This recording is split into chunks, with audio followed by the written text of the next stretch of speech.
Hi everyone, I'm Xmas and welcome to the review of Unihemispheria, the second record by the project Sleep Terra. Today we're celebrating the 11th anniversary of the release, so I had to go back and see if it still holds up or not. Check out my other reviews of their music because I've reviewed 4 of them so far and I plan on doing the entire discography. My story with this band is quite simple. I've stumbled upon their music back in 2014 and I've been their fan ever since. What's interesting about this record is the fact that on Bandcamp and other sites it's stated that it came out on July 17, but here's my Last.fm profile and I've been jamming to this record in September 2014. How's that possible? I don't remember, either there was a promo of this record in 2014 or it got leaked. Besides the second record, I will also be reviewing all of the B-sides and rare tracks from this project. Some that aren't even here on this compilation on Bandcamp, I am not sure why they've been omitted. When it comes to the production, it's alright, it was done by the dude who played drums in Animosity and is also the leader of the band Entheos right now. Everything is great here except the snare, which is just too cardboardish for my taste. I wish it had more boing to it, more glassy touch, something that would actually make me enjoy hearing the snare. When it comes to the message, this is an instrumental release, so the message of the songs is whatever you want them to be. The structure of the songs is between technical and progressive. The only difference here is that progressive structure means we've got lots of segments that never repeat, so the song is a journey, and in the technical structure 1 or 2 segments from 20 or 30 repeat once. When it comes to the music genre, this is an experimental release where technical death metal is mixed with every other music genre on the planet. So we've got some electronic music, jazz, funk, punk, country, whatever, everything is here. Now let's talk about the musicianship. This is the last Sleep Terra release with only Luke Yeager doing everything by himself. The next albums have Marco on the drums. Here Luke plays the guitars and the bass and then he programs the drums and all of the electronic effects and other instruments. When it comes to all of that stuff, the electronic influences, the weird instruments in the background, they do enrich the sound of the record. Then we've got the bass playing, the bass is audible, sometimes it follows the guitars and sometimes Luke just goes off on his own creating some very cool bass moments, but I feel like there aren't many of them, even less than on the previous release. But what's great is the fact that on the next records the bass is going to be more exposed, there's going to be much more of it.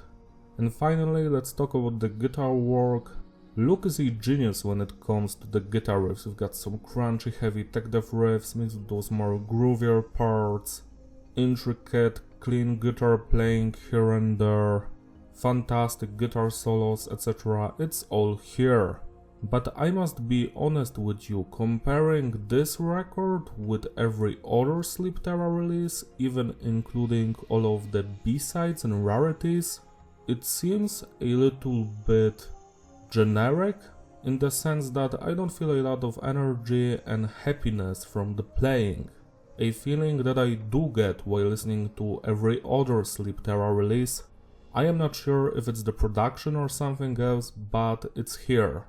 Now let's talk about the individual songs. The album opens up with the title track, and this one, well, it's a good song, I do enjoy it, even if it doesn't actually stand out that much from the rest of the songs by Sleep Terra. It slightly lacks its own identity and also the snare doesn't help. What is actually fantastic is the fact that Sleep Terra released or leaked a promo back in 2009, it was online, and it featured the demo version of this song, which is slightly better. For example, the production is more fun, which is hilarious because it's a demo, but I still do enjoy it more, so 7 out of 10 to the song and 7+ to the demo cut. Anabolic Salvation, I have the same opinion about this track as the previous one. Not that memorable, but it has some cool grooves and yet again I prefer the demo cut. 7 out of 10, 7+ to the demo. Idiopathic Psychogenesis, this one is actually pretty good, as Larry David would say. Love the grooves here and the more mellowed out parts. I can feel the spirit of Sleep Terra here, especially in the demo version. 8 out of 10, 8 plus to the demo. Bruxist is the second best song here. I just enjoy it from beginning to the end. Every single segment here slaps, the crunchier ones, the beautiful guitar solo, the funkiness of it, the DJ scratching, or maybe Luke is scratching the guitar, but it sounds great. What's funny is that this is the only song where the demo cut actually sounds worse, because it lacks the cool DJ scratching. 10 out of 10, 9 to the demo. Dual Proprioception, so this track is pretty okay. I do enjoy listening to it, even if it doesn't stand out from the rest of the songs, but it's better than the first two ones. The demo cut also isn't better or worse than the final cut, 8 minus out of 10. Somatoform Vortex, the only song here that doesn't have a demo version, at least it wasn't released. It's a good one, slightly better than the previous one, 8 out of 10. Hypnogogic Qualm is a re-recording of the song from the previous record, and I don't know why it happened. Especially you're going to understand when we're going to talk about the B-sides and rarities later, like why is this here? I know that Luke had better B-sides prepared for this record and instead he recorded 5 songs. Why? What's the point? Maybe the only reason is that he wanted people to hear these songs on an 8-string guitar? This is not better than the previous versions of this song, 8 out of 10. I have the same opinion about Diurnal. This one just doesn't hit as much as the original version on the previous record, 8 minus out of 10. Probing Tranquility, yet again the same problem that I have with the previous two versions. People wanted new music, not re-recordings. This recording doesn't have the edge and the soul of the previous Probing version, 9 out of 10. Dipsomaniacal Chronotherapy, so this track actually is pretty fun. I especially enjoyed the demo from 2008. It's playful and tasty, 8 out of 10, 8 plus to the demo cut. Hypersomnia Rationale, another recording, it's almost as good as the original one, 9 out of 10. Somnambulistic YouTuber, this one I do enjoy, but it's way weaker compared to the version on Probing Tranquility, 8 plus out of 10. I would urge you to watch my Probing Tranquility review, so you're going to see me talking about every single version of these songs. And the final song, Prodromal Nocturia, this one is pretty interesting. Not only is this the best song on the record, which I love with all of my heart, even if one of the segments, the clean one, is way worse compared to the demo cut, I still enjoy this track a lot. Every single segment slaps, the opening, the guitars, the memorable melodies, the changes, the shifts, the transitions work perfectly between each section. But then we've got the demo version from 2006, which might have been recorded before or after the first record. If it was recorded before that, I have no clue why it wasn't featured on Probing Tranquility. It would have been the best song there. The demo is fantastic. I love every single section, same as the Uni version, but the demo is better because the clean parts are even more fun. They sound way better in the demo cut. So 10 minus out of 10, 11 for the demo version. To sum it up, the consistency is stable, the flow is fitting, repeatability. Yeah, it's a good record, I do enjoy it, but my question is, what was the point of it? We've got only 8 new songs, but actually one new song, because everything else is just a demo track from 2008 and 2009. And all of those demo versions, except the Bruxist song, are way better. Also, we're going to talk soon about some B-sides from 2008 to 2012 that didn't make the cut for this record, and they were way better than the material here, so why? I don't understand this. I still do enjoy listening for this one, just not that much, because every single release and even the B-sides are just better and more fun. The highlights for me here are obviously Prodromal Nocturia, Bruxist, Idiopathic Psychogenesis, and Dipsomaniacal Chronotherapy. When it comes to all of the re-recorded songs, I prefer the versions on Probing Tranquility. Now let's talk about the B-sides and rare songs from 2002 to 2019. When it comes to production, it depends on the song. All of the songs that were recorded after 2002 have a tight production and they sound way better than the second record, and the tracks from 2002 have that raw quality to it. The message yet again is whatever you want it to be, the structure is the same as usual, technical or progressive, genre is the same as well when it comes to musicianship. I feel that these songs here had more care put into them than the second record. Now let's talk about the individual songs because they are quite fascinating. The first track here, Postherpetic Neuralgia, this was the first song that I've loved from this band. To this very day, I think that this is the best song Luke Yeager ever wrote and performed. This is just beautiful. From beginning to the end, every single segment slaps. Waku, waku, waku, that cool funky line in the middle, and then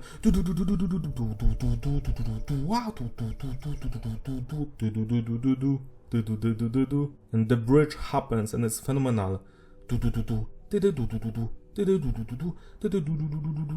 And then the guitar solo happens and it's fantastic as well. I love this track with all of my heart. The intertwined guitar riffs in the second part of the song, the drumming, everything, just everything. And that's me talking about the original version of the song, which is either from 2005 or 2008, I don't know. But the version that is on Bandcamp right now from 2009, it fucking sucks ass. It has way worse drumming, especially the snare sound, it's and the overall production seems just so machine-like. I urge everyone to go and find the original cut of this song, which is just superb. It's beautiful, 12 out of 10, and the 2009 version, 5 out of 10. Circadial Retrograde, another song that is either from 2005 or 2008, I am not sure because it has the same production as Postherpetic when it comes to the first version. Yet again, this song is a journey. I love every single segment, it's so good. Why is this a B-side? I don't understand.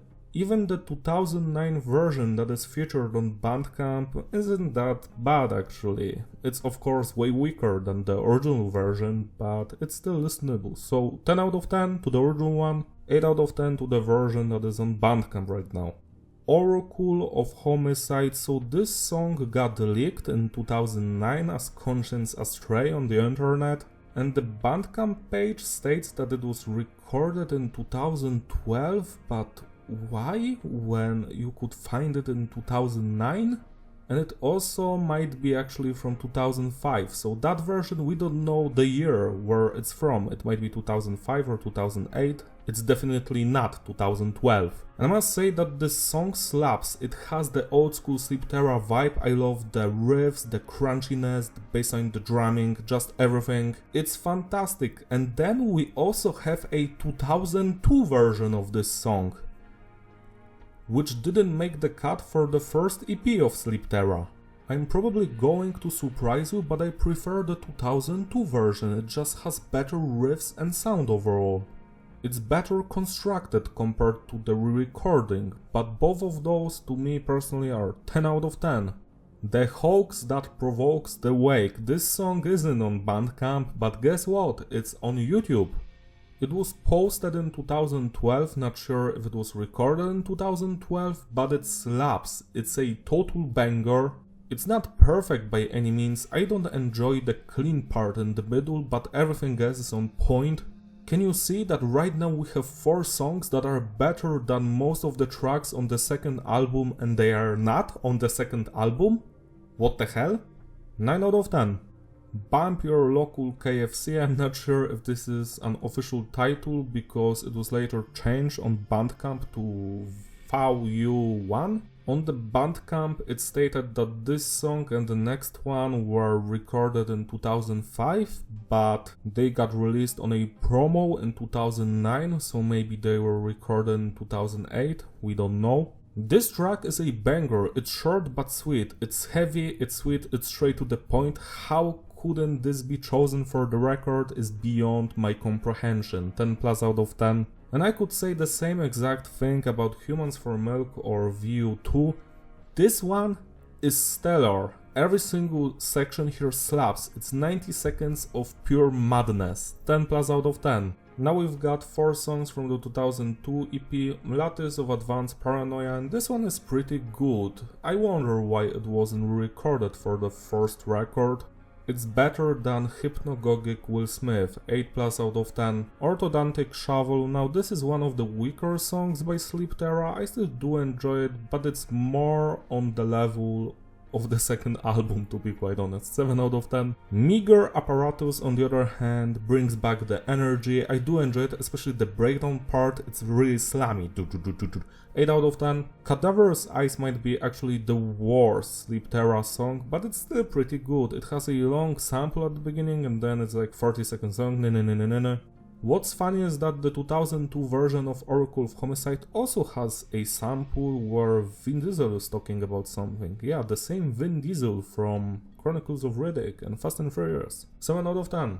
Finally, we've got the Xmas Medley. The Bandcamp page states it's from 2002, but I don't believe that because the production sounds more modern, so it's either 2005 or 2008. And it's pretty fun, it's just a Christmas song but in a tech dev style, 9 out of 10. We also got a sequel from 2019, probably a B-side from the Upreaction album, and it's fun as well, not as good as the first Christmas song, but still pretty good, 8 out of 10. My rating for these rare songs is excellent. They are excellent, I love them, most of them. How is it possible that this compilation that I just created of songs that didn't make the cut for any of the studio records is more fun than the second album? Also, I don't understand why Luke put that compilation on Bandcamp page without all of the B-sides and rarities present. I'm a little bit autistic, as you can guess, and I feel like this should be changed. From my perspective, you have two choices. The first compilation would be like this one, as you can see, those 12 songs plus 3 alternate versions of songs from this compilation. You could also add other new unreleased songs that weren't released on any single studio record here. Put it out, let people buy it. If you're going to press a CD of that, I would buy it actually. I would like to have this on my shelf. And the second compilation would be all of the demo versions of the songs that were already released on studio albums. So all of that stuff from the first record, like Probing Tranquility demo, Eternal Winter demo from Upreaction, etc, etc. There's over 20 of them. I think 22 to be quite exact. The other choice for you is just to make one compilation with all of that stuff. So it would be like 37 or more songs, but all of them. Do not miss out on any song. And maybe some of the demos are not released currently because they've used movie samples in them, the EPs from 2002-2004, but you could easily remove that by simply fading out the sample, whatever, it can be done. I'm just talking what I would have done, because the second album is just good, but imagine what it could have been if it had the first 6 songs of this compilation here that I own. Postherpetic song is one of the best tracks from this project. Circadial Retrograde slaps. Oracle of Homicide is fantastic. The Hoax is great. VU1, VU2 are also fantastic songs. These should have been re-recorded for the second album. It would have been better. It's 6 songs, so you wouldn't have to even re-record anything from the first release. Other thing that I think I have to mention is that most musicians do not enjoy or like their B-side songs. So I can slightly understand how Luke decided to hide some of the songs, because he might not like them. But I think that's a mistake. As a musician myself who has released 8 studio records and 5 EPs, where 4 of these EPs are B-side compilations, I've done this because I knew that my music taste doesn't have to be the same as my listeners. And I know that this might be slightly annoying, me now telling you that some of these B-sides are better than the record that was released. And I know that this might be slightly annoying, me telling you that those B-sides, some of them are better than half of the songs on the studio records that were put out publicly. But I've heard the same thing from my listeners, like, When I've dropped the Hidden Chapter EP in 2023, I had people messaging me, they were angry that some of the songs were not on the albums, because, to quote, "those two songs are better than the record."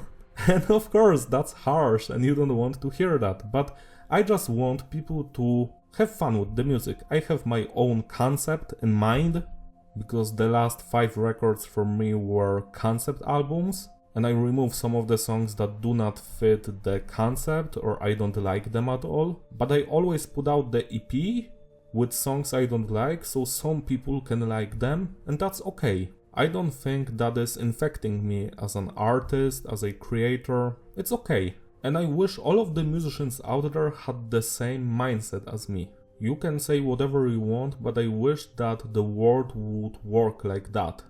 If I could hear all of the B-sides that Korn has been hiding from me, or I could hear all of the songs Rammstein didn't put out from 2002 and 2003, which we know that they exist. They have been written into the German music database and they do exist, yet we cannot hear them, and it annoys the hell out of me. Because when you enjoy something or love something, you want more of it. So that's just a thought that I wanted to put out there, that all of the B-sides should always be released on an EP or maybe B-side compilation. Who knows, maybe someday we're going to hear some of these songs again in new versions, or maybe the full compilation is going to come out. I hope it will. I can even help with that. Message me on Instagram, I would love to be a part of this. So that's the review. Celebrate diversity by spinning Unihemispheria today. It deserves your love and attention, but also spin those 12 songs. Find them somewhere on YouTube, maybe on Soulseek, whatever. Don't let this music die, because these are some fantastic tracks. If you enjoyed this video, give it a like and subscribe, follow me on my Instagram, link in the description. Shout out to all my Patreon supporters who guys sponsor these videos, you're truly wonderful. You can join me once I can make you an album video, do media coverage video of your choice. See you later this year when I'm going to review Ab Reaction, the last record I haven't reviewed from Sleep Terra, and we're going to be finished with the discography and I'm going to be awaiting a new album. Bye!